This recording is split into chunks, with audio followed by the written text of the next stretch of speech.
Underworld की आपने कमर तोड़ कर रख दी। तो आपके ज़माने में जब आप अंडरवर्ल्ड से लड़ रहे थे तो क्या क्या चीज़ें आपने टैकल की?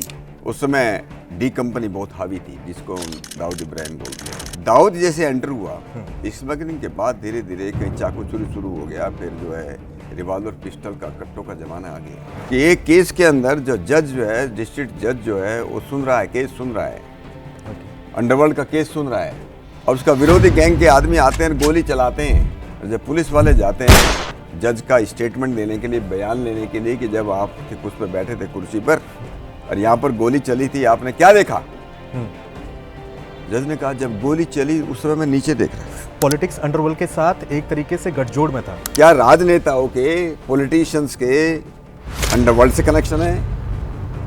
क्या कुछ ब्यूरोक्रेट के भी संबंध अंडरवर्ल्ड से हैं? जैसे उस जमाने में डी कंपनी ऑपरेट करती थी, आज के जमाने में बिश्नोई गैंग ऑपरेट करती है। तो आखिर लॉरेंस बिश्नोई जेल से बैठकर कैसे ऑपरेट करता है? मोबाइल फोन उसके पास जा रहा है, सिम उसके पास जा रहे हैं, इसको अलाउ कौन कर रहा है?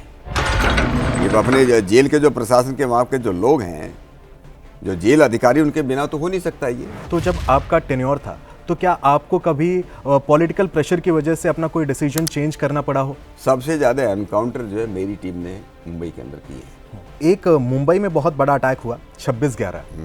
तो 26/11 के वक्त कहा जाता है कि जो उस वक्त की गवर्नमेंट थी तो उसने उस तरीके का एक्शन नहीं लिया। तो क्या आज की मोदी गवर्नमेंट अगर होती वहां पर तो हमारे देश का, हमारे इंडियन आर्मी का रिएक्शन कुछ अलग होता? 26/11 का मुंबई का जो अटैक है 2008 का, हमारी सुरक्षा एजेंसीज को कहो, पुलिस की कहो, हमारी इंटेलिजेंस का कहो, सरकार का कहो, एक प्रकार का बहुत बड़ा फेलियर था।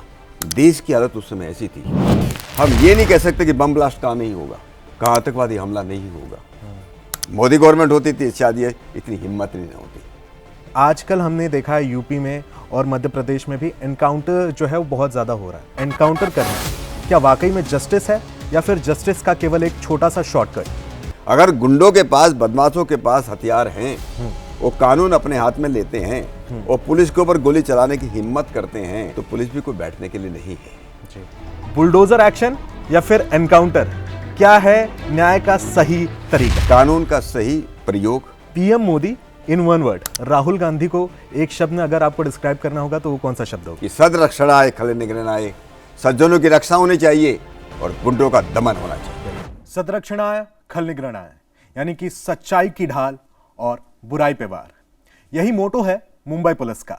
और एडमिनिस्ट्रेशन पॉलिटिक्स में कुछ चेहरे ऐसे होते हैं जो सिर्फ कुर्सी के लिए नहीं बल्कि अपने आइडियाज और एक्शन से पहचान बनाते हैं। एक ऐसा ही नाम है डॉक्टर सत्यपाल सिंह। बागपत की मिट्टी से निकले, साइंस लैब से पुलिस यूनिफॉर्म तक वो अंडरवर्ल्ड को धूल चटाते हैं, फिर जाटलैंड में अजीत सिंह को आउट करते हुए मोदी कैबिनेट में एजुकेशन और गंगा की रिस्पॉन्सिबिलिटी संभालते हैं। आज बात करेंगे इसी मल्टी डिमेंशनल जर्नी की, इंस्पिरेशंस की, एक्सपीरियंसेस की और वो विजन की जो बनाती है इन्हें जनता का एक सच्चा रिप्रेजेंटेटिव। नमस्ते सर। पहले तो आपका बहुत बहुत स्वागत है इंडिया टीवी पर। हॉट सीट पर बैठकर आपको कैसा लग रहा है? बहुत अच्छा है Sudhanshu, thank you so much. Sir पहले तो मैं आपसे एक सवाल कहूंगा कि डा विंची की तरह आपने 3 अलग अलग फील्ड्स में एक्सपर्टीज हासिल की, साइंस, एडमिनिस्ट्रेशन और साथ ही साथ पॉलिटिक्स। तो ये एक्सपीरियंस कैसा था? ये जीवन,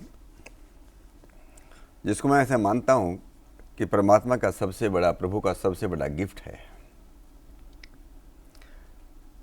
इस दुनिया के अंदर प्रत्येक प्राणी, प्रत्येक जीव कुछ न कुछ उद्देश्य लेकर के आया है, और जो उसका उद्देश्य है उसको अगर आगे आगे बढ़ना है, सबसे फंडामेंटल जो रिक्वायरमेंट है वो ज्ञान की है। ज्ञान को हम अलग अलग ब्रांचेज में बांट देते हैं, लेकिन मूल या रूट उसका एक जगह शुरू होता है। जैसे आपने कहा कि साइंस भी है,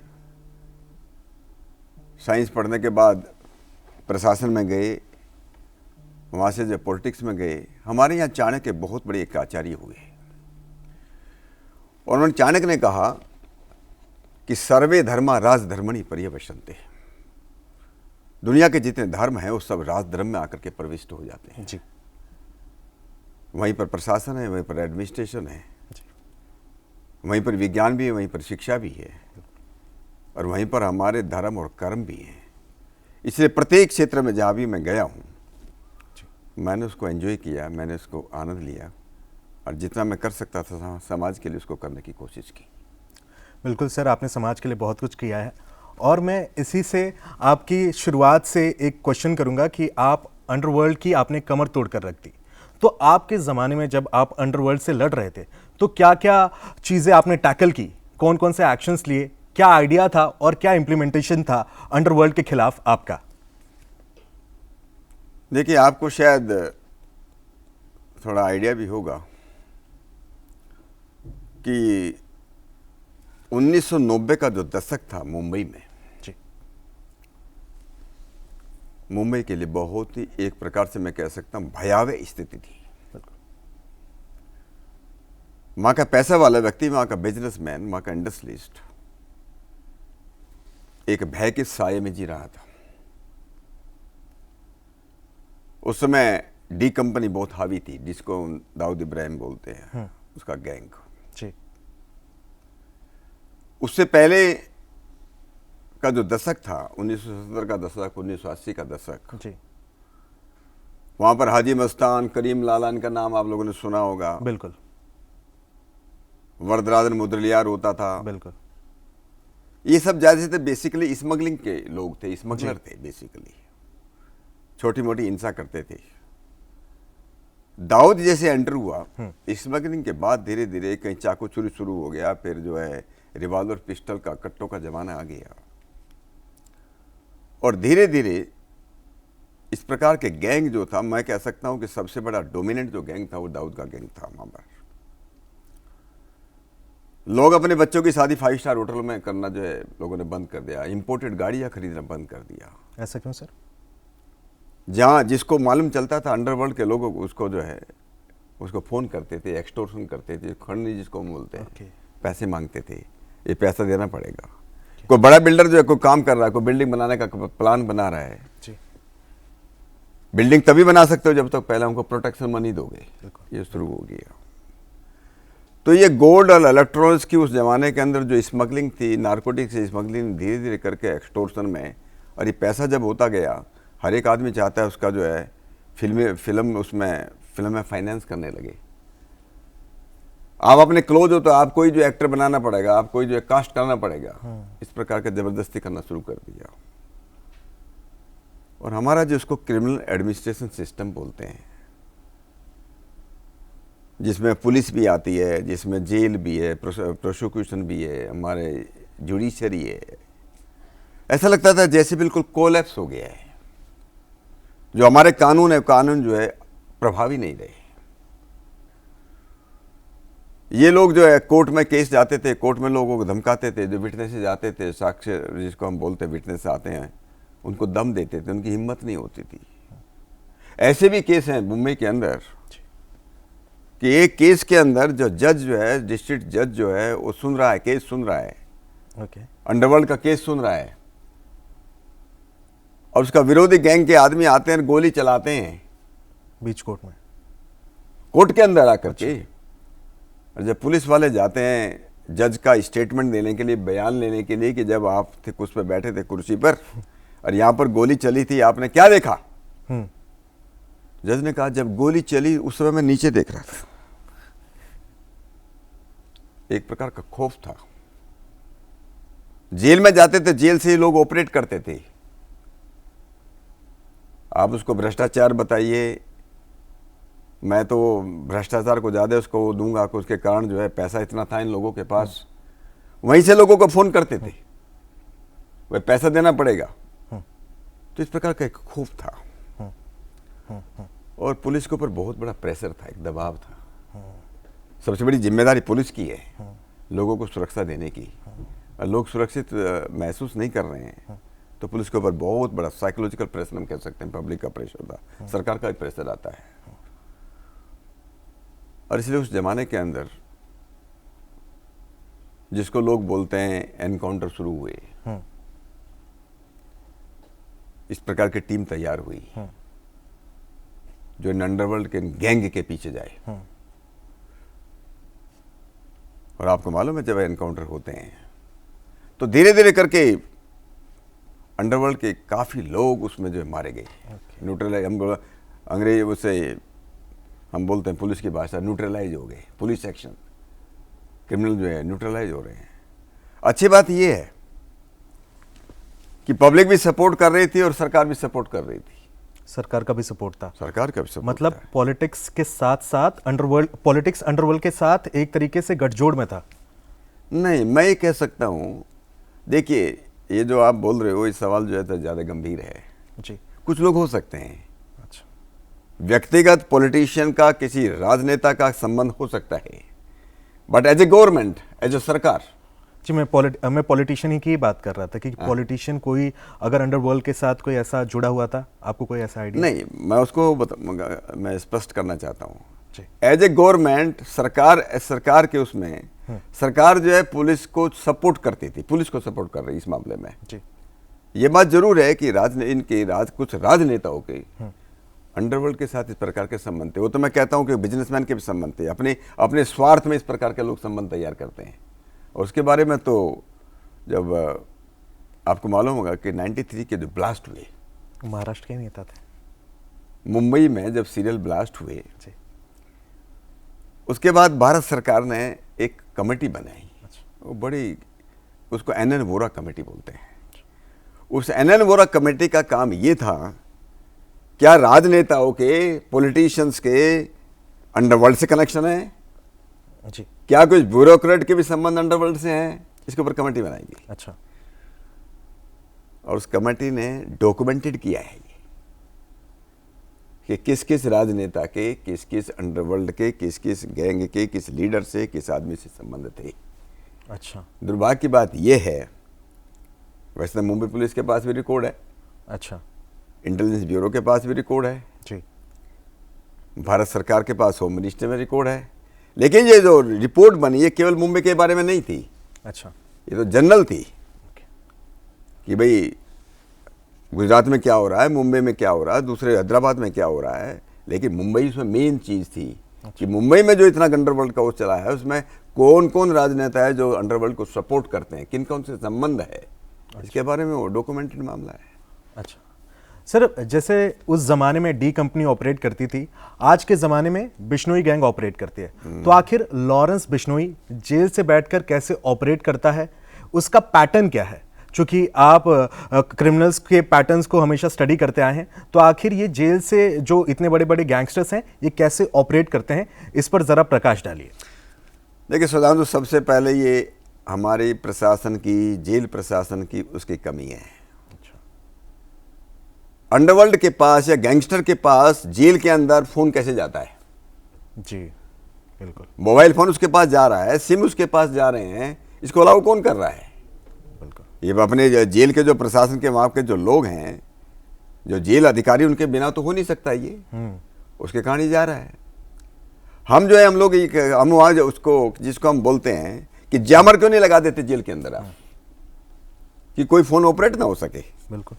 तो इसमें मुझे लगता है कि हमारी अपनी कमजोरी है। कुछ अधिकारियों के, वहाँ के जो कुछ कर्मचारी हैं उनके अपने संबंध हो सकते हैं, एक भ्रष्टाचार का, जब भ्रष्टाचार से देश को जो है बहुत बार मैं कह सकता हूँ कैंसर की तरह की एक बीमारी है, और मुझे लगता है उसी के कारण जो है कुछ लोग जो हैं जेल से ऑपरेट करते हैं, चाहे लॉरेंस बिश्नोई हो या दूसरे कुछ लोग हों। ये केवल उसका केस नहीं है, और भी देश के विभिन्न भागों की विभिन्न जेलों के अंदर जो है इस प्रकार के जो है इंसिडेंट आते हैं, रिपोर्ट होते हैं।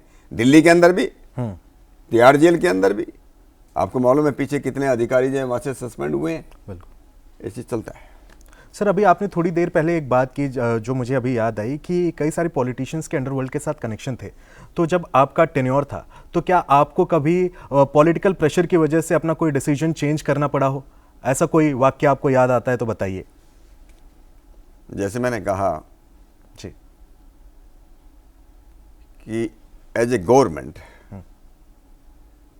हमारे चाहे होम मिनिस्टर रहे हों, हमारे चाहे मुख्यमंत्री रहे हों, इस विषय में कि अंडरवर्ल्ड के खिलाफ पुलिस एक्शन न ले, किसी गुंडे के खिलाफ एक्शन ना ले, ऐसा मेरे ऊपर तो कोई प्रेशर नहीं आया।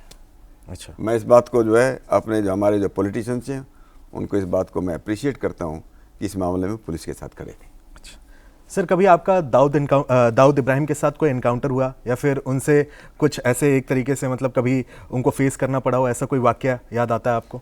देखिए, दाऊद गैंग के जो लोग थे जी उसका छोटा शकील है, अबू सलेम है, उसके जो दूसरे लोग थे, ऐसे काफ़ी लोग काम कर रहे थे। जी दाऊद भाग गया, दाऊद तो दुबई चला गया या कराची चला गया, उनके लोग काम कर रहे थे। बहुत एनकाउंटर हुए, मेरी टीम ने जो है सबसे ज़्यादा एनकाउंटर जो है मेरी टीम ने मुंबई के अंदर किए हैं। उसमें अधिकारियों के नाम शायद आपने सुना भी होगा, फिल्म भी बनी है उन पर, प्रदीप शर्मा, दया नायक, प्रफुल्ल भोसले, ये जो इस तरह ये हमारे जो अफसर थे, इन लोगों ने बहुत काम किया। देखिए, हर एक आदमी गोली नहीं चला सकता। बिल्कुल बिल्कुल। हम लोग हर एक पुलिस वाले को सिखाया जाता है कि गोली चलानी है, करके मुझसे वो पड़े तो, लेकिन गोली चलाने में जब सामने आदमी होता है बहुत मुश्किल का काम है, बहुत बड़ा कलेजा चाहिए उसके लिए जी। इसलिए सेलेक्टेड ऑफिसर्स को करना पड़ता है। कौन है जो जाकर के गुंडों के सामने जो गोली चला सकता है? उधर से भी तो गोली आ सकती है ना। बिल्कुल तो बिल्कुल। इसलिए इन लोगों ने अच्छा काम किया और मुंबई को सुरक्षित बनाने में, सेफ बनाने में इन अधिकारियों का बहुत बड़ा योगदान रहा। सर जब हम दाऊद की बात करते हैं, डी कंपनी की बात करते हैं और उस वक्त की जब बात करते हैं तो एक मुंबई में बहुत बड़ा अटैक हुआ 26/11। तो 26/11 के वक्त कहा जाता है कि जो उस वक्त की गवर्नमेंट थी तो उसने उस तरीके का एक्शन नहीं लिया। तो क्या आज की मोदी गवर्नमेंट अगर होती वहां पर तो हमारे देश का, हमारे इंडियन आर्मी का रिएक्शन कुछ अलग होता? चूंकि पी चिदम्बरम ने एक अभी हाल ही में एक मीडिया चैनल के साथ इंटरव्यू में उन्होंने कहा था, चूंकि वो उस वक्त गृह मंत्री भी थे, तो उन्होंने कहा था कि हमारी सरकार, हमारी जो इंडियन आर्मी है वो स्टैंड बाय पे थी, लेकिन थोड़े बहुत वर्ल्ड का प्रेशर था और साथ ही साथ अमेरिका के फॉरेन मिनिस्टर की वजह से हम लोग रुक गए। तो आखिर क्या सिनेरियो था? आपको इसके बारे में कुछ पता लगा आईबी के थ्रू या फिर पुलिस महकमे में इसकी कुछ खबर थी? देखिए, ये तो बिल्कुल एक निर्विवाद सत्य है कि 26/11 का मुंबई का जो अटैक है 2008 का, हमारी सुरक्षा एजेंसीज को कहो, पुलिस की कहो, हमारी इंटेलिजेंस का कहो, सरकार का कहो, एक प्रकार का बहुत बड़ा फेलियर था, इसमें कोई दो राय नहीं है। मैंने उसमें एक आर्टिकल भी लिखा था 26/11 एंड आफ्टरवर्ड्स, किस प्रकार से जो है टेररिस्ट जो है, पाकिस्तानी टेररिस्ट जो है इंडियन में आते, मुंबई में घुस जाते हैं। लगभग 3 दिनों तक ये वहां पर चलता है। 6-7 जगह जाकर, अलग अलग लोकेशन पे जाकर के लोग जो है ब्लास्ट करते हैं, गोलियां चलाते हैं, और 3 दिन हो गए हमको उसको कंट्रोल करने के लिए। तो एक प्रकार की हमारी विफलता तो थी ही। ये बात सही है, ये केवल 26/11 की बात नहीं है। देश की हालत उस समय ऐसी थी, हम ये नहीं कह सकते कि कौन बड़ा शहर या कौन छोटा टाउन, हम ये नहीं कह सकते कि बम ब्लास्ट कहाँ नहीं होगा, कहाँ आतंकवादी हमला नहीं होगा। देश के अंदर इस प्रकार का माहौल था जिसको हम बोलते होम ग्रोन टेररिस्ट तैयार हो रहे थे। हम लोगों का उस समय का, मुझे कहना चाहिए कि सरकार का उस समय जो रवैया था, जिस प्रकार से एंटी टेररिस्ट जो हमारे कानून थे उनको जिस प्रकार से कमजोर किया गया, आपको मालूम होगा, पहले ताड़ा था, ताड़ा को आगे पोटा आ गया, पोटा को खत्म कर दिया, कांग्रेस गवर्नमेंट आई, पोटा को खत्म कर दिया। उस समय जो एक प्रकार से जिसको मैं कह सकता हूं, जिसको तुष्टीकरण की नीति बोलते हैं, जिस पॉलिसी जिसको अपीजमेंट बोलते हैं, जिसको वोट की राजनीति बोलते हैं, उसके कारण करके इन लोगों ने जो है हमारे जो कानून थे एंटी, दुनिया के अंदर सारे कानून जो है बड़े बहुत स्ट्रिंजेंट किए गए, बहुत मजबूत किए गए। ये केवल दुर्भाग्य की बात है कि कांग्रेस के ज़माने में हमारे जो एंटी टेररिज्म जो एक्ट थे, कानून थे, उसको कमज़ोर करने की कोशिश की गई, और इसीलिए पाकिस्तान की इतनी हिम्मत हुई। ये ऐसा नहीं कि लश्कर तोबा के टेररिस्ट आए, उन ट्रेन करके उन्होंने यहाँ पर भेज दिया। पाकिस्तान गवर्नमेंट के ISI सबको मालूम है ये बातें, उनका पूरा का पूरा उनके उसमें हाथ था, और तब भी हम चुप बैठे रहे। मोदी गवर्नमेंट होती थी शायद ये इतनी हिम्मत नहीं होती। आज तो हम लोग कहते हैं और गर्व के साथ कहते हैं, जहाँ से भी टेररिस्ट आएगा हम घुस करके मारेंगे, और ये मोदी सरकार ने कर करके दिखाया है जी। पहलगाम में के बाद ऑपरेशन सिंदूर बिल्कुल सब जगह।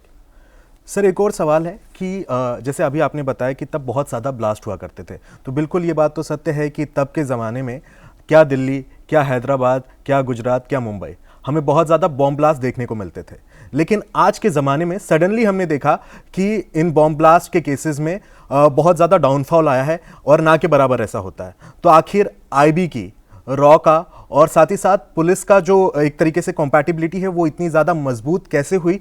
क्या सिस्टम में चेंजेस हुए? क्या वो नई चीज़ें आई जिससे कि आज हम ऐसे केसेस नहीं देख पा रहे हैं? देखिए, एक बात मैं ज़रूर कहना चाहूँगा, 2008 के बाद जो 26/11 का मुंबई टेरर अटैक हुआ, उसके बाद की कांग्रेस सरकार भी जागी, ऐसा नहीं। अच्छा। कानून में बदलाव हुए,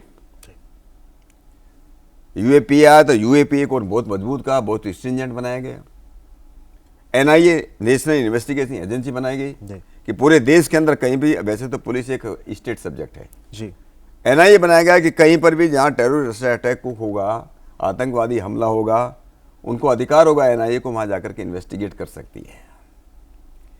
यहाँ पर जो है, जिसको हम बोलते हैं मल्टी एजेंसी सिस्टम, जो है इंटेलिजेंस को शेयर करने का आपस में, उसका जो सिस्टम शुरू हुआ, उन्होंने महसूस किया कि देश के अंदर ऐसे चलने वाला नहीं है। लेकिन पॉलिटिकल विल तब भी कमजोर थी। आज पॉलिटिकल विल इतनी मजबूत है। और देखिए, मैंने शुरुआत की थी, सबसे ज्यादा जो इंपॉर्टेंट चीज है वो पॉलिटिकल विल है। पॉलिटिकल विल है कि हम जो है आतंकवादी, हम इसको आतंक टॉलरेट नहीं करेंगे, जीरो टॉलरेंस फॉर टेररिज्म। ये पहली बार जो बात आई है, ये मोदी सरकार के उसमें आई है। और इसीलिए ये जो इस प्रकार की जो पॉलिसी आई, पहले मैं कहना चाहिए कि देश और दुनिया के अंदर मोदी जी पहले प्रधानमंत्री है जिन्होंने कहा टेररिज्म के बारे में, हम उसको कोई फ्रीडम फाइटर बताने लगे, दूसरे अलग अलग कंट्री, फिर टेररिज्म आतंकवाद है, आतंकवाद, और उसका मुकाबला। और आतंकवाद जो है एक सा मॉन्स्टर है, वो जाति और ये एज ये कुछ नहीं देखता है। जहाँ ब्लास्ट होता है उसके उसमें जो भी लगाते हैं उसके लिमिट सब उसको ख़त्म हो जाते हैं। इसको ख़त्म करना ज़रूरी है। ये पॉलिटिकल विल इतनी जब मजबूत आई है, ये बहुत ज़रूरी थी। और उससे देखिए, मैं कह सकता हूँ कि पंजाब में 1-2 केस देख लीजिए या कश्मीर को एक छोड़ दें, पूरा देश आज जो है आतंकवाद से लगभग मुक्त है। बिल्कुल सर। अगर हम थोड़ी देर पहले की बात करें तो आपने एनकाउंटर के ऊपर बहुत हमें नई बात बताई। तो एनकाउंटर से ही मेरा एक सवाल है कि आजकल हमने देखा है यूपी में और मध्य प्रदेश में भी एनकाउंटर जो है वो बहुत ज़्यादा हो रहा है। तो मेरा ये सवाल है कि एनकाउंटर करना क्या वाकई में जस्टिस है या फिर जस्टिस का केवल एक छोटा सा शॉर्टकट? देखिए, कानून ने जो पुलिस के लिए एक परिधि बनाई है, एक लिमिट है, उसके हिसाब से काम करना चाहिए। लेकिन जैसे मैंने पहले कहा कि जहां क्रिमिनल जस्टिस सिस्टम हमारा कमजोर हो जाए, आज भी शायद बहुत लोगों को बात मालूम नहीं होगा, इस देश के अंदर सबसे ज्यादा, अगर जैसे गवर्नमेंट के बोलते हैं 3 विंग्स होते हैं, एक जुडिशरी है, कोर्ट सिस्टम है, एक अपना एग्जीक्यूटिव है, एक अपना कानून बनाने की बात है, बनाने वाले जो लोग हैं, लोकसभा मतलब जो है संसद को हो या विधानसभा को हो। आज भी हमारे देश के अंदर जुडिशरी जो है वो सबसे ज़्यादा स्वतंत्र है।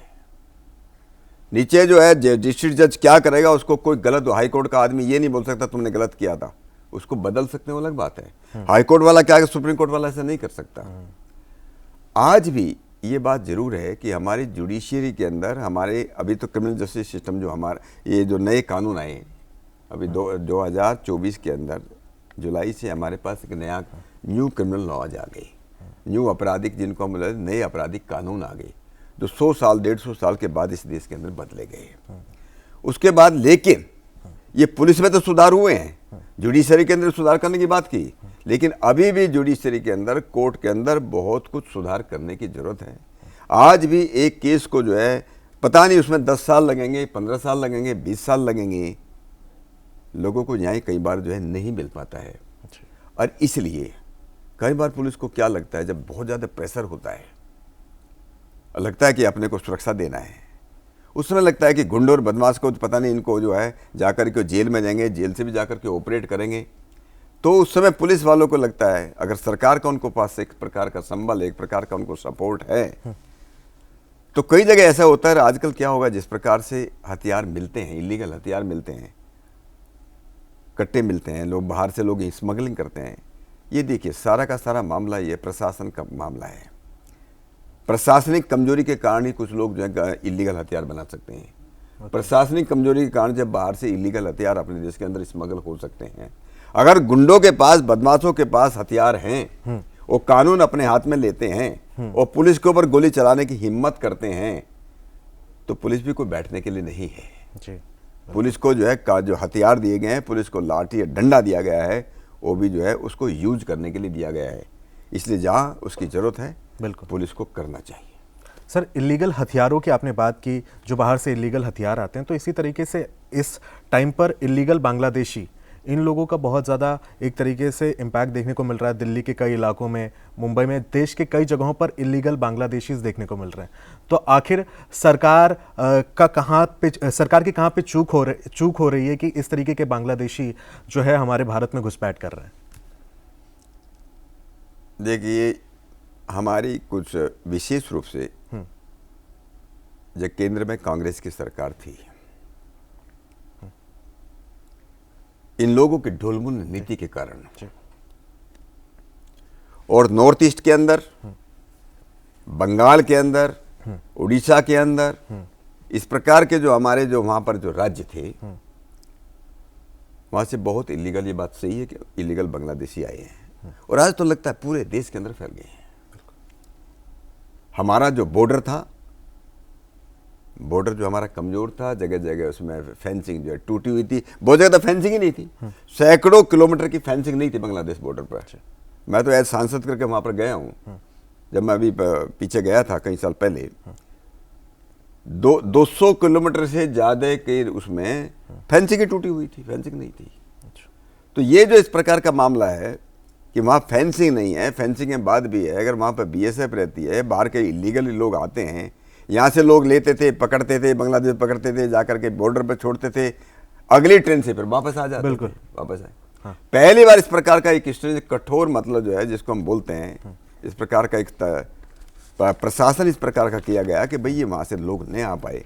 हम लोगों ने इस बात को जो है अलाउ किया है और इस अलाउ करने के कारण या देश के अंदर जो डेमोग्राफिक जो चेंज हुई है, वो डेमोग्राफिक चेंज इसलिए हुई है और इससे देश को बहुत नुकसान भी हुआ है। और आजकल जो है जिस प्रकार से डॉक्यूमेंट बनते हैं और झूठे वोटर कार्ड बनाते हैं, झूठे जो है मोटर ड्राइविंग लाइसेंस बना लेते हैं, इस प्रकार का जो है वो बनाने के बाद ये लोग यहाँ करके यहाँ के नागरिक बनने का जो है वो करते हैं। इस पर कठोर कार्रवाई करने की ज़रूरत है। भारत सरकार, सुप्रीम कोर्ट के अंदर, मैं सुप्रीम कोर्ट को इस बात के लिए अप्रिशिएट करना चाहूँगा। सुप्रीम कोर्ट में मुझे लगता है कि शायद 2006 की बात है, 2006 के अंदर सुप्रीम कोर्ट ने कहा था कि ये जो इलीगल लोग आ रहे, इमिग्रेंट्स आ रहे, बांग्लादेशी आ रहे हैं, ये भी देश के ऊपर एक आक्रमण है, हमला है और सरकार को इसमें बहुत कठोर होना चाहिए। उस समय कांग्रेस सरकार ही थी यहाँ पर। अच्छा सर, अब थोड़ा सा आपके साथ एक रैपिड फायर खेलेंगे। कुछ छोटे छोटे सवाल होंगे, आपको जल्दी जल्दी उनका जवाब देना है। ठीक है। तो आपके करियर से रिलेटेड और कुछ साथ ही साथ पॉलिटिकल भी हमने सवाल इसमें ऐड किए हैं, तो आपको इनके जवाब देने। तो सबसे पहला ये है कि एक आईपीएस ऑफिसर बनना बहुत ज्यादा डिफिकल्ट था या फिर एक एमपी बनना? देखिए, आईपीएस ऑफिसर बनना तो काफी कठिन है। एक पॉलिटिशियन से ज़्यादा, पॉलिटिशियन से कोई भी बहुत लोग बन जाते हैं, लेकिन आईपीएस ऑफिसर बनना निश्चित रूप से उससे ज़्यादा कठिन है। जहाँ लाखों लोग बैठते हैं वहाँ आईपीएस ऑफिसर बनना वास्तव में कठिन चीज़ है। जी सर, एनकाउंटर में ज़्यादा थ्रिल होता है या फिर इलेक्शंस में ज़्यादा थ्रिल होता है? नहीं, एनकाउंटर में कभी थ्रिल होना भी नहीं चाहिए। अच्छा। इलेक्शन में थ्रिल होना चाहिए। यहाँ तो ये कह सकता है जिसको हम बोलते हैं कि लोकतंत्र का उत्सव है, इसलिए वहाँ थ्रिल ज़्यादा होता है। सर, खाकी आपकी ज्यादा फेवरेट है या फिर खादी? जब मैं खाकी था तो खाकी के ऊपर गर्व करता था, अब मैं खादी में हूं तो खादी के ऊपर भी करता हूं। PM Modi in one word, PM Modi को एक शब्द में अगर आपको डिस्क्राइब करना हो तो आप वो कौन सा शब्द इस्तेमाल करेंगे?